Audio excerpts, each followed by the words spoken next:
Hello मेरे प्यारे बच्चों, क्या हाल चाल। बढ़िया सब। उम्मीद है आप सभी अच्छे होंगे और आपकी तैयारी भी एकदम लाजवाब तरीके से चल रही होगी। प्यारे बच्चों, आज के इस वीडियो में हम 12th फिजिक्स के सेकंड चैप्टर स्थिर वैद्युत विभव तथा धारिता से एक बेहद इंपॉर्टेंट टॉपिक को देखने वाले हैं। टॉपिक है हमारा कि धारिता किसे कहते हैं और धारिता को प्रभावित करने वाले कारक कौन कौन से हैं। आप प्रीवियस ईयर का पेपर अगर उठाओगे भैया तो यहां से क्वेश्चन बने हैं। धारिता की परिभाषा तो उतना नहीं पूछा है, लेकिन बच्चों कि धारिता को प्रभावित करने वाले फैक्टर कौन कौन से हैं, कारक कौन कौन से हैं, ये क्वेश्चन बड़ा ही पूछा गया है। तो चलिए बेहद सिंपल तरीके से इस टॉपिक का निपटारा हम कर देते हैं। लेकिन नाम ही है धारिता, यानी धारण करना, किसी चीज को धारण कर लेना, ग्रहण कर लेना, है ना। बोलते ना भैया इनकी कैपेसिटी कितनी है, मतलब कितना ये खा पी सकते हैं, कितना ये कुछ धारण कर सकते हैं, तो वहीं से बना है कैपेसिटी यानी धारिता। तो धारिता क्या होता है, चलिए बहुत आसान तरीके से समझते हैं। हम मान लेते हैं भैया कोई एक चालक है। क्या है बच्चों? कोई एक चालक है। ये कोई चालक है। इस चालक के द्वारा मान लेते हैं भैया इस पर क्या है, प्लस क्यू आवेश दिया जाता है जो इस पे समान रूप से वितरित है। तो किसी चालक द्वारा क्यों बोले तो आवेश ग्रहण करने की क्षमता को ही क्या कहते हैं भैया? कहते हैं धारिता।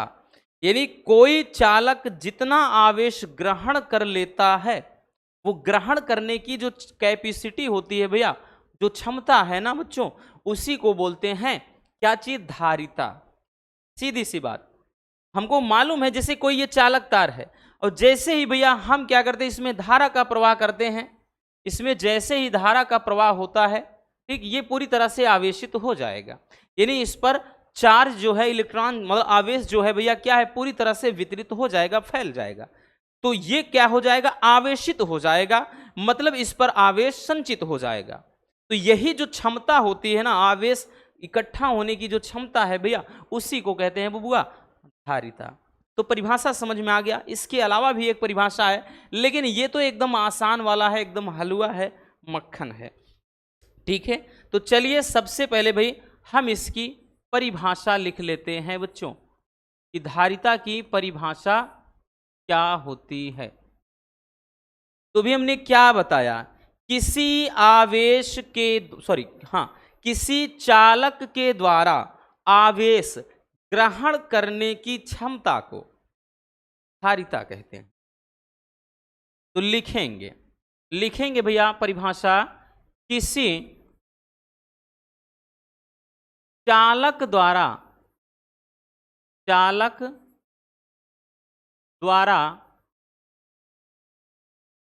आवेश ग्रहण करने की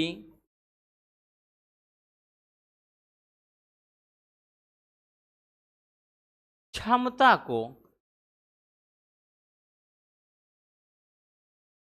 धारिता कहते हैं। धारिता कहते हैं।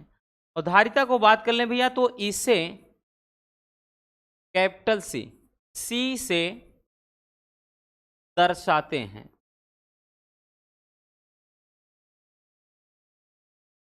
मतलब यह है कि जैसे कोई तार है, अब इस तार को अगर आप भैया क्यों आवेश देते हो, तो आवेश क्यों देने पर इसमें समानुपातिक विभव में भी भैया क्या है, समानुपातिक रूप से इस विभवांतर में भी वृद्धि होती है। यानी इसमें जो दिया गया आवेश है वो विभव के समानुपाती होता है भैया। तो यहां पर वो चीज हम समझेंगे, तो वो चीज यहां पर हम लिख दे रहे हैं।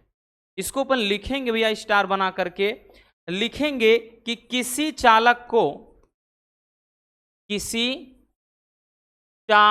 को आवेश देने पर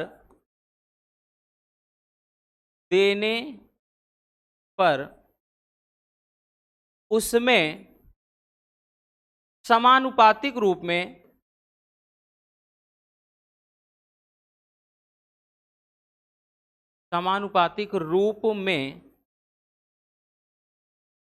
विभव में भी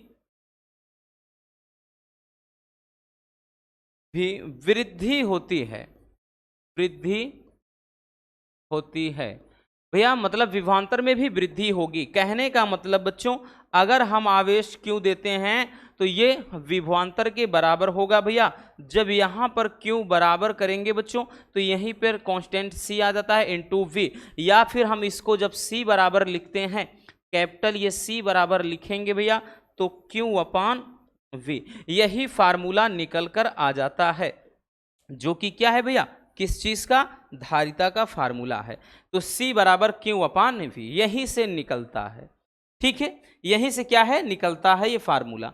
या फिर हम कह लें इसकी परिभाषा ऐसे कि किसी चालक के आवेश तथा विभव के अनुपात को ही क्या कहते हैं बच्चों, धारिता कहते हैं।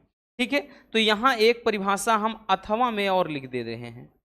यहां पे भैया अथवा में एक परिभाषा और लिख दे रहे हैं, लिखेंगे, परिभाषा लिख रहे हैं बच्चों। क्या देखिए परिभाषा अथवा में एक और लिख दिया यहां पे कि किसी चालक के आवेश तथा विभव के अनुपात को क्या कहते हैं भैया, धारिता कहते हैं, धारिता कहते हैं। ये हो जाएगा। ठीक है, तो परिभाषा समझ में आ गया भैया। आपका परिभाषा चाहे ये याद रखो कि किसी चालक द्वारा आवेश ग्रहण करने की क्षमता को धारिता कहते हैं।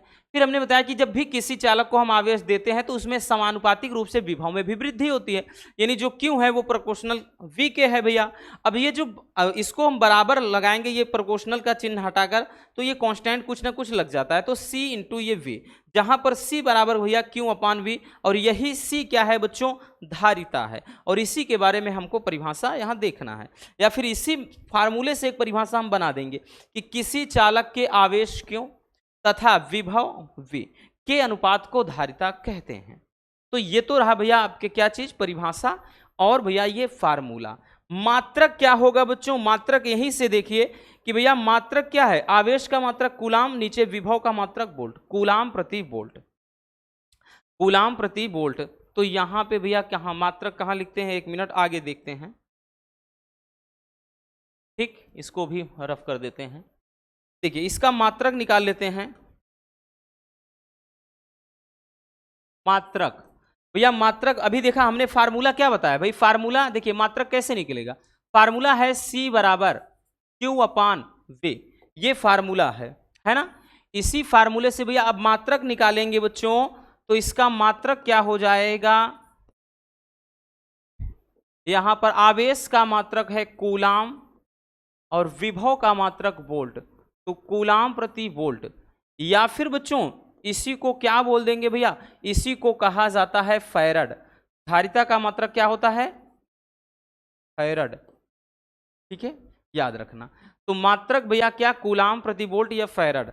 अब उसके बाद एक चीज और ध्यान देना भैया, इसका डायमेंशनल फार्मूला यानी विमा क्या होता है, विमा क्या होता है यानी विमीय सूत्र। तो अभी देखिए परिभाषा भाई, फार्मूला C बराबर Q अपान V। अब देखिए बच्चों कैसे डायमेंशनल फार्मूला निकालते हैं, विमीय सूत्र कैसे निकालते हैं। अगर हम बात करें तो आवेश क्या होता है, Q बराबर I इंटू टी, तो Q यानी आवेश का होता है विमा AT, और विभव का याद करो भाई, विभवांतर वाले में बताया था क्या, ML स्क्वायर T के घात -3 A की घात -1। ठीक है, ये विभव का होता है ना। नहीं पता है आपका, निकाल लेना ऐसे। V बराबर W/Q0 होता है भैया, W का होता है ML स्क्वायर T के घात -2 बच्चों, और नीचे क्या होता है, इसका AT होता है। ठीक है, तो इस तरह से ये ML भैया ऊपर जाएगा, देखिए यहाँ पे सॉरी L स्क्वायर रहेगा, T ऊपर जाएगा तो T के घात -3, और ये ऊपर जाएगा A की घात -1, तो यहाँ आ गया वही चीज। ठीक है, तो बीमा सब कुछ हमने अच्छे से निकालना सिखाया है आपको। तो ये अब ऊपर ले जाएंगे भैया, तो ये हो जाएगा M इनवर्स 1, L जाएगा ऊपर, L इनवर्स जो है मतलब ऊपर जाएगा, L इनवर्स 2 हो जाएगा। फिर T भी -3 है, ऊपर जाएगा +3 हो जाएगा, 3 1 4 ये ऊपर जाएगा, T के घात में 4, और यहाँ ए इनवर्स 1 है, ऊपर जाएगा +1 हो जाएगा, तो ए स्क्वायर। ये हो जाएगा भैया क्या, इसका डायमेंशनल फार्मूला, यानी ये हो जाएगा क्या चीज, विमा। ठीक है, तो ये मात्रक याद रखना बच्चों, और विमा बहुत जरूरी है। चलिए इतना पहले देख लीजिए, थोड़ा पानी पी लें, उसके बाद हम देखते हैं इसको प्रभावित करने वाले कारक।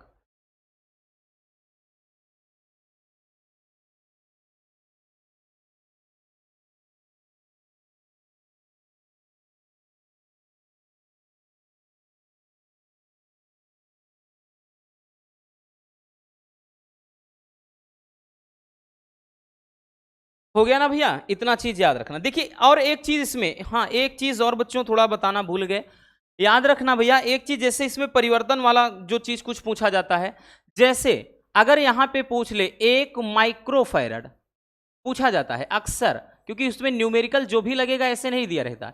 1 माइक्रोफैरड अगर दे दे, ध्यान देना, तो 10 के घात ये -6 फैरड होता है। अगर जैसे 1 पिकोफैरड दे दे, तो 1 पिकोफैरड बराबर भैया 10 के घात -12 फैरड। नैनो फैरड में दे, अगर जैसे नैनो में देता है, जैसे एक यहां पर भैया अगर ध्यान देना, जैसे नैनो फैरड दे दे, तो ये 10 के घात माइनस का कितना हो जाता है, 9 फैरड।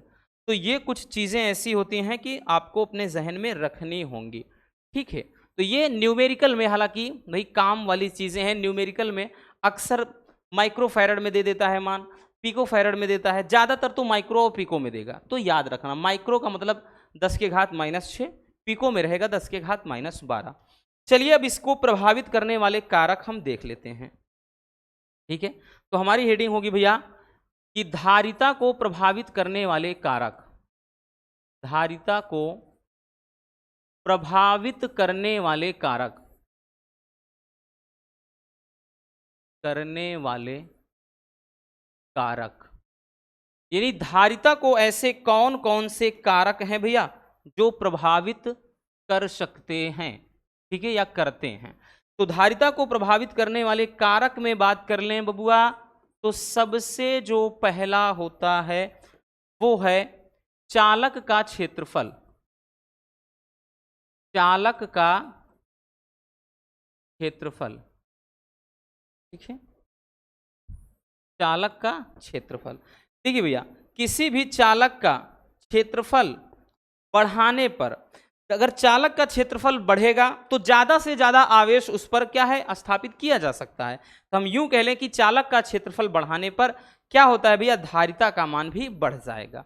तो लिखेंगे बच्चों, लिखेंगे कि नीचे ही लिख देते हैं कि चालक का क्षेत्रफल बढ़ाने पर धारिता का मान बढ़ता है। ठीक, यानी धारिता में भी क्या होगी भैया, वृद्धि हो जाती है बच्चों। अब दूसरा अगर हम बात कर लें भैया, दूसरा इसको कौन सा भाई कारक है जो प्रभावित कर सकता है, तो ये है कि चालक के निकट अन्य अनावेशित पदार्थ, अन्य अनावेशित पदार्थ की उपस्थिति। मतलब यहां क्वेश्चन इस तरह से भी करता है कि यदि किसी चालक के निकट कोई अन्य अनावेशित पदार्थ रख दिया जाए तो चालक की धारिता पर क्या प्रभाव पड़ेगा।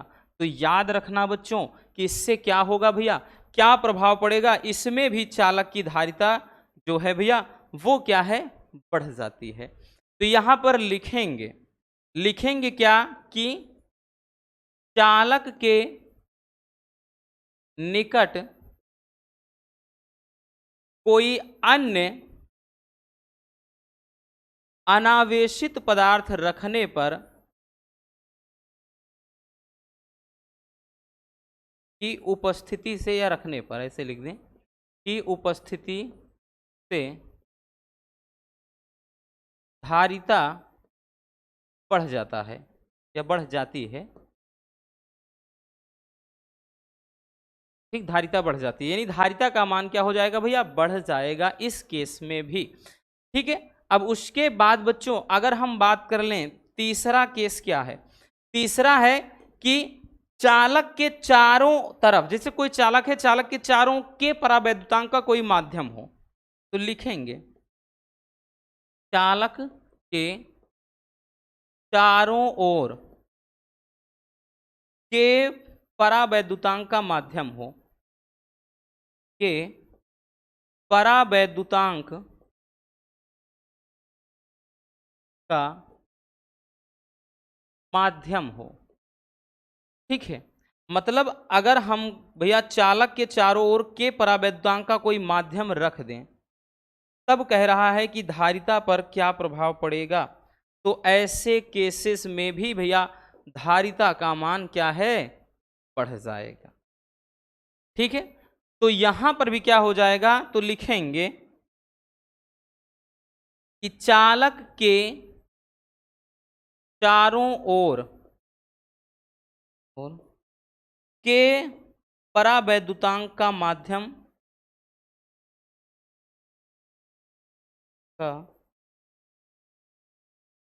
माध्यम होने पर